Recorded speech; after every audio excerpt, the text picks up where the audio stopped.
Greetings, everyone. This is Royce Miller coming at you with a pretty interesting thing today.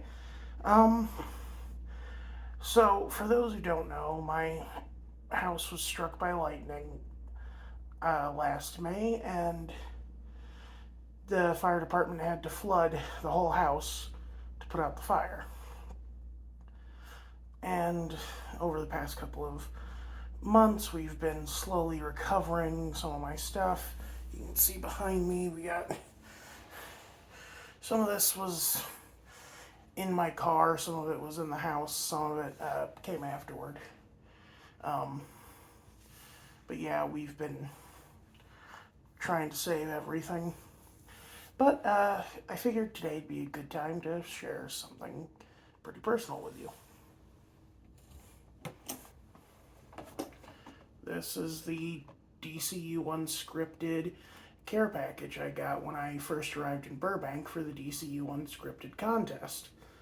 As you can see, it got a little rusted,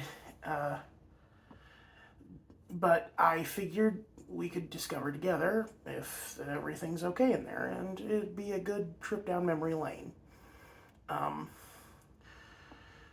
For those who don't know, DCYou Unscripted was a contest run by Ideas United, a media corporation, in conjunction with DC Universe, which was a DC streaming app before it kind of got shuffled around and merged with HBO Max. Um, yeah, I had pitched an idea for a game show, originally set in Blackgate Prison, but later moved to Arkham. Originally called Blackgate Breakout, then called Arkham Escape. And it was sort of a Legends of the Hidden Temple clone, where you would play henchmen for the various supervillains, and you'd have to break out of Arkham. And it got me to the finals. I made the top 10, was invited to Burbank, pitched my idea to three of the most important people at DC: Jim Lee, Dan DiDio, and oh my god, I feel so bad that I don't remember the last lady's name. And it was a surreal experience because it was the first time my ideas were taken seriously. I am a writer. I want to be a writer. I want to get paid for my work. But so far, outside of managing to become the editor for a Rada fanzine, I really haven't had much success in that area. But hopefully, I can get going someday and get my own ideas on their own merits. My work centers around a woman who used to be a bad person, but, well, she used to work for bad people, the FBI, and she wants to make amends for all the awful things she did for them, and so she became a social worker for for non-superhero metahumans, people who just want to live a normal life. And I love comics, and I love superheroes and supervillains. I love the weird stuff where it's like, it's not all one thing. I hate when it's all one thing. But I've taken up too much of the time already. I think we should crack into this.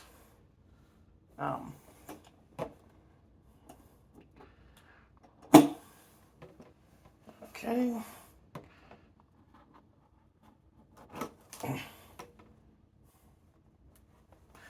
Man, props to the makers. Like, the outside's all rusted, but the inside looks pretty untouched. So let's see. Here's the first thing. It is a DCYou Unscripted t-shirt. They didn't have my size, obviously, but they gave me one anyway. It still smells like my basement. Pretty damp. But it's not moldy. It's not gross. It's very good condition. All it needs is a good wash. Or, maybe I won't wash it at all because it'll ruin the collector value. Although this lunchbox has already been pretty ruined. Then this, the DCYou Unscripted thermos. This actually helped me a lot because I did not get a single wink of sleep that whole week in Burbank. You see, I had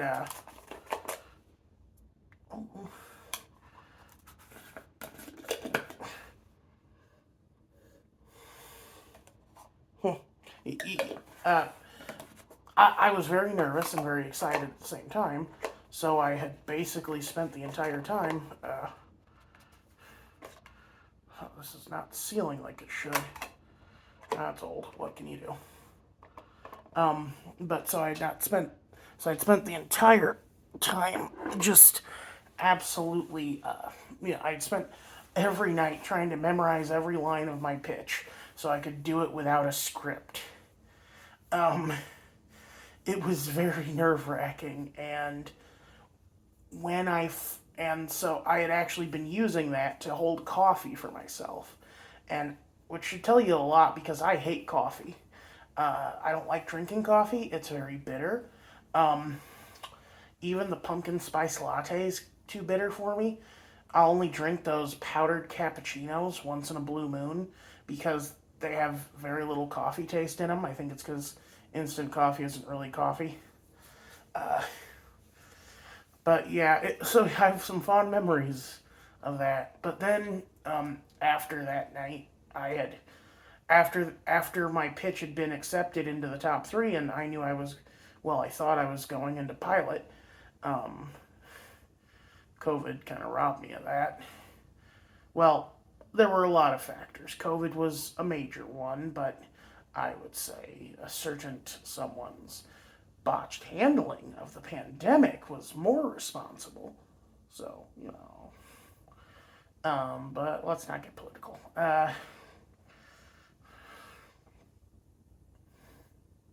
Yeah, but it was such a weird.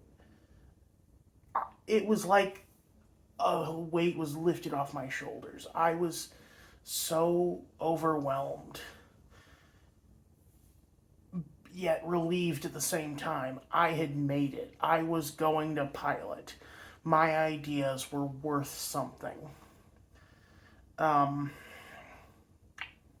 Yeah, it was a lot of, and so that was the first night I got to sleep actually, and I almost missed my flight because of it. Yeah, just, but I didn't get a single ounce of sleep that week, but it was one of the best weeks of my life. The best thing to happen to me since going to Disney World. I there was so much greatness there that I wish I could recapture. The food was so good. The company. I was among some of the most talented people I'd ever met, from all walks of life. Um, there was, and I have trouble remembering their names now, but these were all such good people, and they all deserve to have their shows made. And I still feel bad that my stupid rip-off of Wipeout and Legends of the Hidden Temple got picked over, you know, comic book. Whose line is it anyway? And uh, oh, these two dudes. I think they were Ben and Will. Their their pitch was talking about how comic books save people, and they wanted to make their pilot about Paul Dini almost, getting beaten half to death by a mugger, and how he had how he had processed that through writing a comic. Uh, like there were some truly amazing ideas out there, and they all deserve to be made. I I don't. I think I lucked out. I think if they hadn't been in that exact mood, I would have lost to a much more worthy opponent. Well, a much more worthy candidate. Not opponent. I shouldn't say opponent. Um, but I got, that feeling of hearing, yes, we want to give you money for the something you made is, like that validation can't be bought. It can't be simulated. It needs to be experienced to be believed. It is the most amazing feeling in the world. Anyway, let's get back to looking at these. Um, Here's a good one. Pins.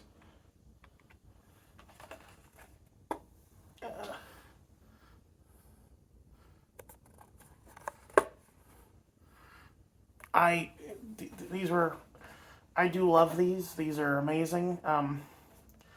I do genuinely think that Ideas United was rooting for me because they just really wanted to make a game show in a prison and dress people up, because that was, you know, mine was the fun one. Mine was the one where it's like, oh, you're gonna be doing all this, you're gonna be going through an escape room and a maze, and you're gonna be solving puzzles and going over obstacles. It's gonna be, it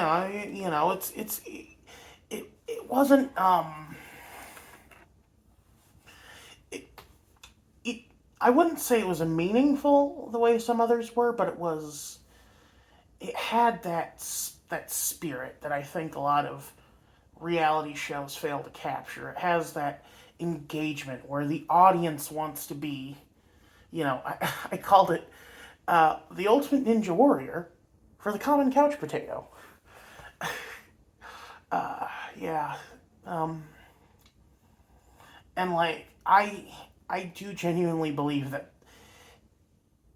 Well, okay, I shouldn't say that, but I have a suspicion that Ideas United was kind of wanting me to win because they wanted to make my show, because that's something that they get to have fun with, um, which, I mean, I don't know. I will say that it's, well, I don't know. These are photos from Buca de Beppo on City Boardwalk, the final night we were there. Uh, yeah. So, we had all won, well, I mean, like, we'd all finally, it was the end of the contest. We were just celebrating having just such a great time, and we had all and we were all staying at the Universal Sheraton. So we had all gone to Universal Boardwalk for dinner, and we went to Buca de Beppo's, which is like this weird um, Italian food place, but they don't give you individual servings. They give you family-sized platters. So we all had to kind of partner up and decide what we wanted to order. And so I partnered up with the vegetarian and ordered a eggplant parm, because I do love an eggplant parm. I actually took the rest and ate it in the Burbank airport lobby for breakfast the next morning. And oh my god, okay, so uh, we left and hadn't paid our bill. Now, Ideas United and DC were covering everything, We had just forgotten to pay. Or they had forgotten to pay. It wasn't I don't like ordering expensive stuff, and I was actually broke going there, which really pissed off Sheraton. They wanted to have my card on file, and it literally would not cover the amount they wanted to hold for deposit. Like, this was a very hard time in my life, and I didn't have money. But those guys at Ideas United, they went up to bat for me, and I do miss them. I tried to show them a couple of my stories for a horror movie contest they're running, but they weren't as interested in those, and I don't blame them. I'm not very much a horror writer. I don't have that spark for horror that a lot of people do, because I don't like watching good people suffer. And the problem is, if you have a bad person suffer, then it's not really horror, because you think they deserve it. Like, no one would like The Fly if Jeff Goldblum were this evil CEO or whatever. No, he had to be this kind, very shy and personal person. Very shy and you know social outcast. Like, no one's gonna like a body horror if the person who is being a body horror, is like, rejects any help or human contact. Anyway, but that is what it is. So yeah, and then I had two goals: pick up a plush toy for my youngest cousin, and pick up a Back to the Future hat for my supervisor, who is who refused to get one for himself because he was so pissed that he was too fat for the Harry Potter ride. And he's like, well, they should consider plus size people. And I'm like, he's very self-involved. But yeah, I wanted to be nice and get him the hat, so I got him the hat. And then the final thing in this thing is a little journal. And I do think I swear there was a pen that went with it too, but I guess it's gone. I actually do think I wrote some stuff down in here. Let's see.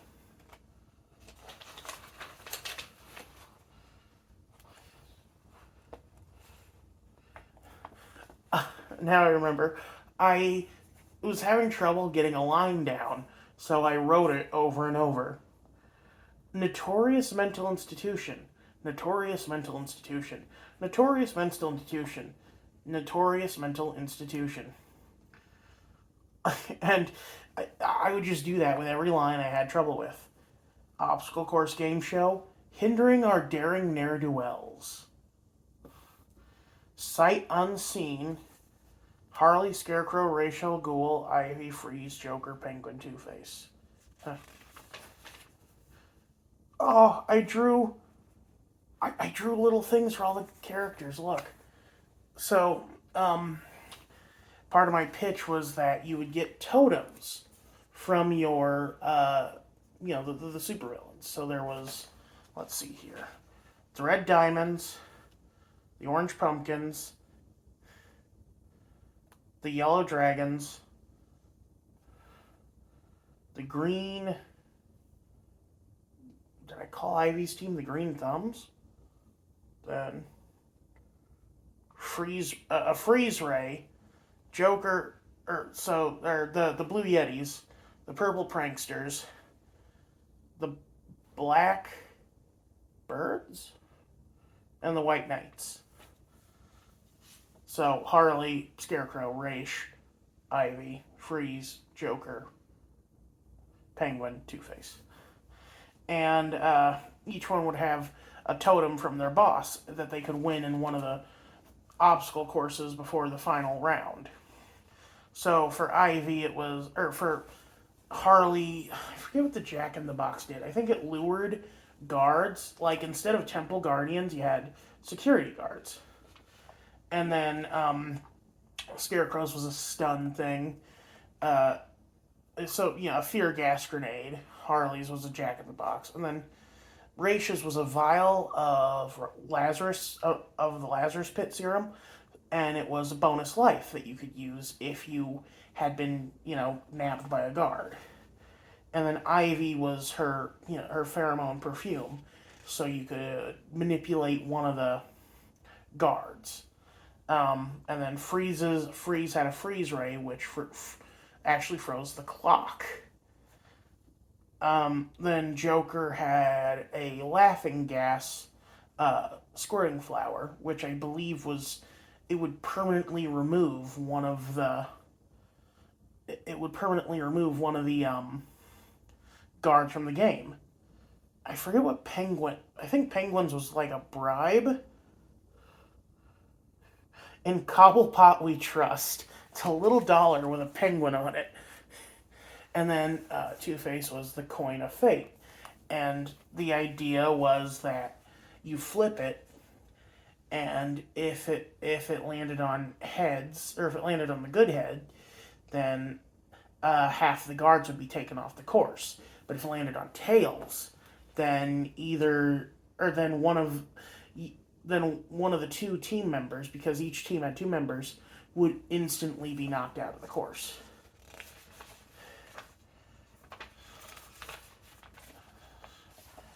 This looks like... it all smells like my basement. But yeah, that was the... And that's it. That's the last of my little tchotchkes from the contest. It was nice revisiting these with you. And I do hope that one day I'll be able to reunite with those people and, I don't know, beg their forgiveness for having an unfair advantage. Because I think that I don't think I would have won if it had been purely up to DC. I think they would have rather, and I feel bad because they had really, the editing had really made out, really not done any favors for, oh Lord, what is his name? I think it's Will, but not the Will from the duo. No, this was a guy, a teenager, I believe. He was 19 at the time, and he already had a full beard, and spoke like a Viking. He would say, "By thunder," and stuff, and he was amazing. I loved him so much. He was, I believe, he was like a musician, actor type, a very creative type.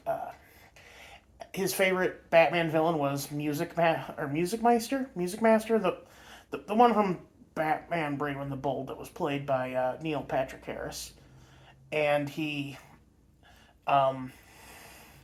pitch was basically Mythbusters, but they were myth-busting the gadgets of DC. So, the Batarang, could it be created and useful in a combat scenario? And his pitch for Penguin's umbrella was so awesome. He wanted to see if you could realistically create a hidden weapon, a hidden gun in an umbrella, and have an actual investigator kind of go around a party of people with umbrellas and try and find it. And that is such a great idea that I hope it gets made. And another one, Steven, who he and I actually shared a flight to back to Denver afterward. He had an idea for a show called Metahumans, where it would investigate real life people who have superhuman ability. Like, he was talking about his pilot was going to be hosted by Jason Momoa and take place in the tropics with this tribe who had a natural ability to hold their breath longer than most people, and that's such an amazing idea. And I mentioned this guy I'd heard about in Ripley's Believe It or Not once, who had stretchy skin and how he could be Rubber Band Man or Plastic Man.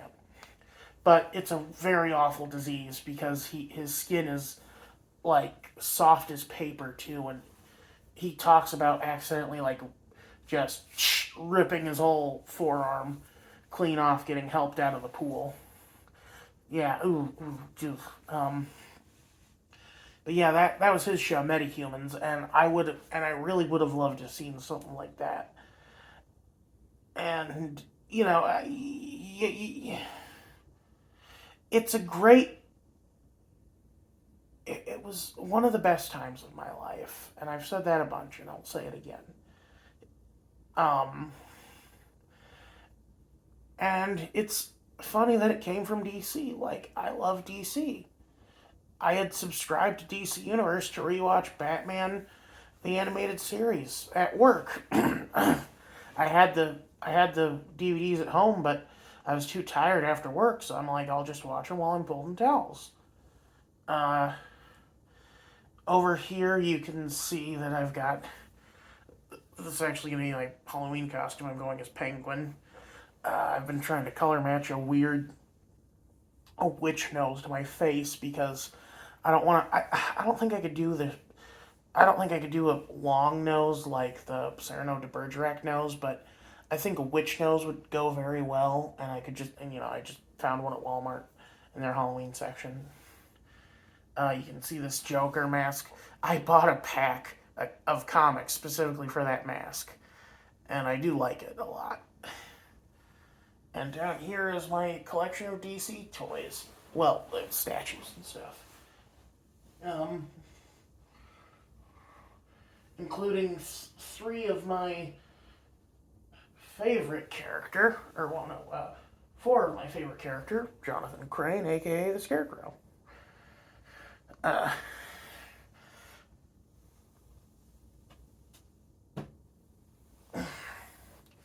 but yeah,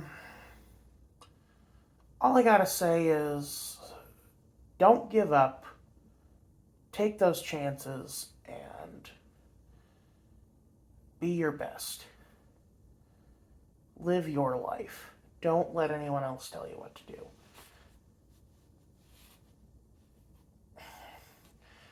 I had spent most of my life being told to shut up. And they were the first people who never said, be quiet, who never talked over me.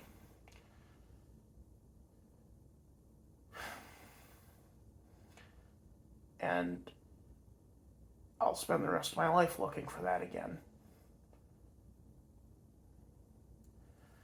Well, you all have a good night and a good day and a happy Halloween.